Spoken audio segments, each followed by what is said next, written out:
सो hey guys, क्या हाल चाल। आज हम लोग क्लेविटस सीरीज का एपिसोड नंबर 9 एक्सप्लेन करने वाले हैं। गाइस, हमने पिछले एपिसोड में देखा कि कैसे मैनियार्ड ने एक सिटी में तबाही स्टार्ट कर दी थी, जहां उसका मिशन था लूना को हासिल करना। फिर उसका मुकाबला होता है एलिशा से। हालांकि मैनियार्ड ने इतनी बड़ी बड़ी बातें कर दी थी एलिशा के आगे, पर वो खुद ही नहीं टिक पाया। वहीं दूसरी तरफ क्लेविटस एलिशा से ये सब जल्दी निपटाने को बोलता है, क्योंकि वो ड्रेल के जादू में फंसा है। क्लेविटस एलिशा को आकर मोटिवेट करता है और एलिशा भी इस फाइट को जीत जाती है। सो आगे देखते हैं क्या होगा। अब हम देखते हैं हाइडन की प्रिंसेस ताला मॉर्ट एजेंटा को वो अपने कंट्री के लोगों की खबर लेती है। लोग कैसे हैं? अब ताला अपने बेटे को ढूंढ रही है। उसके लोग, अब हम जानते हैं कि कुछ टाइम पहले ही क्लेविटस ने हाइडन में तबाही मचा दी थी। अब रानी ताला अपने बेटे को ढूंढ रही है। उसके लोग उसे सेफ रहने को बोलते हैं, पर ताला के अकॉर्डिंग रॉयल फॉर्ज अभी भी जल रहा है। मतलब कहीं ना कहीं लूना जिंदा है, क्योंकि उसके अंदर शाही ब्लड है। वही है जो इस रॉयल फॉर्ज को स्टार्ट कर सकता है। फिर वहाँ फैबियो आता है और बताता है कि कैसे एस्लीन आर्मी ने ड्रेल की आर्मी का सामना किया। एस्लीन ने अपनी पूरी कोशिश की, पर वो ड्रेल के आगे टिक नहीं पाया।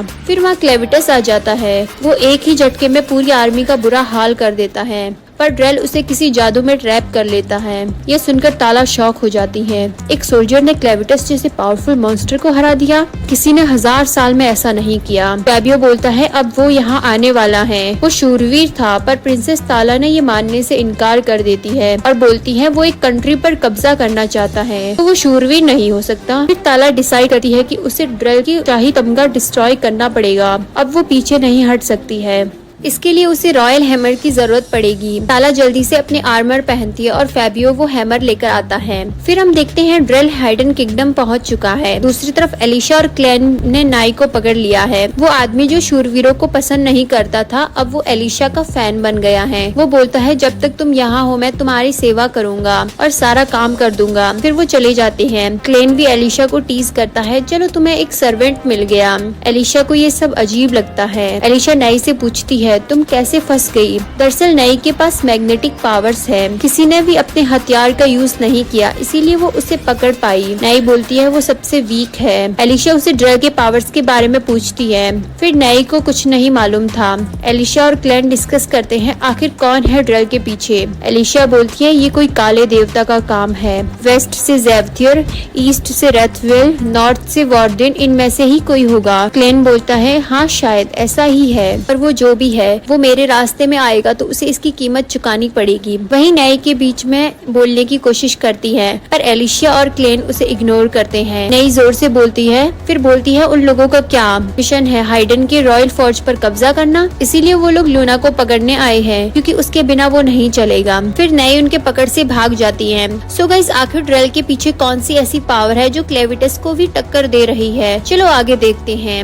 वो दोनों भाई लूना और नेलूरो को एक गाड़ी में लेकर चले जाते हैं। चलो नेलूरो उन्हें थैंक्स बोलती हैं। तभी वहाँ नई आ जाती हैं। वो बोलती है मैं ऐसे तो नहीं जा सकती। वो हैंड रिक्शा आयरन की थी, इसीलिए नई के लिए आसान हो जाता है। वो उन दोनों भाई पर अटैक करती हैं और उस गाड़ी को अपने साथ लेकर जाती है। पर ये क्या हुआ? नई की खुशी ज्यादा देर टिक नहीं पाई और वहाँ क्लेन और एलिशा आ जाते हैं। ये तो उनका प्लान था वहाँ तक जाने के लिए। अब नई उन्हें साथ लेकर जाना पड़ता है। बीच सफर में नेलूरो एलिशा को थैंक्स बोलती है और उसे सिटी के सारे लोग एलिशा को थैंक्स बोलते हैं और लूना का ख्याल रखने का बोलते हैं। वहीं नेलूरो क्लेन को बोलती है जब उसे पता चला कि लूना रॉयल फैमिली से है, क्या उसे अपने साथ रखना सही होगा?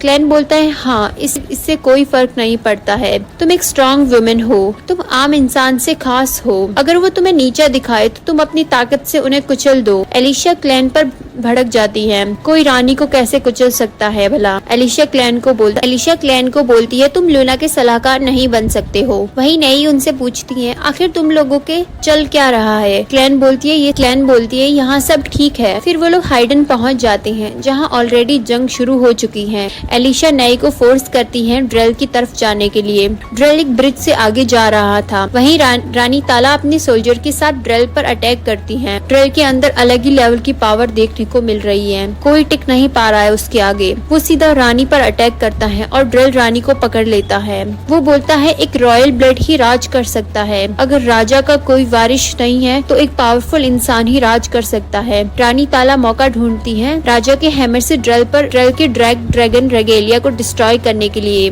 तभी वहाँ एलिशा की एंट्री होती है। ड्रेल उसे पहचान लेता है। ड्रेल था जिसने ही एलिशा के फादर को मारा था। एलिशा उसका बदला लेने आई है। एलिशा बिना लेट करे ड्रेल पर अटैक करती है। उसी बीच रानी ताला भी हैमर से मारती है। ड्रेल बोलता है ये जंगल के मैदान है, यहाँ कमजोर शूरवीरों की कोई जरूरत नहीं है। एलिशा उस पर अटैक्स करती है और रानी ताला सोचती है कि वो ड्रेल के रेगेलिया को हिट कर पाएगी। वहीं दूसरी तरफ क्लैन लूना को लेकर फौज लेके चला जाता है। देखो सभी लोग उसी फौज के पीछे पड़े हैं। क्लैन जानना चाहती है ऐसा क्या है यहाँ और जाने के लिए दूसरा रास्ता ढूंढती है। वहीं फैबियो फौज को प्रोटेक्ट कर रहा है। अपने सोल्जर्स को लेकर फैबियो बोलता है फौज अभी भी जल रहा है, मतलब प्रिंस अभी जिंदा है, हमें इसकी रक्षा करनी होगी।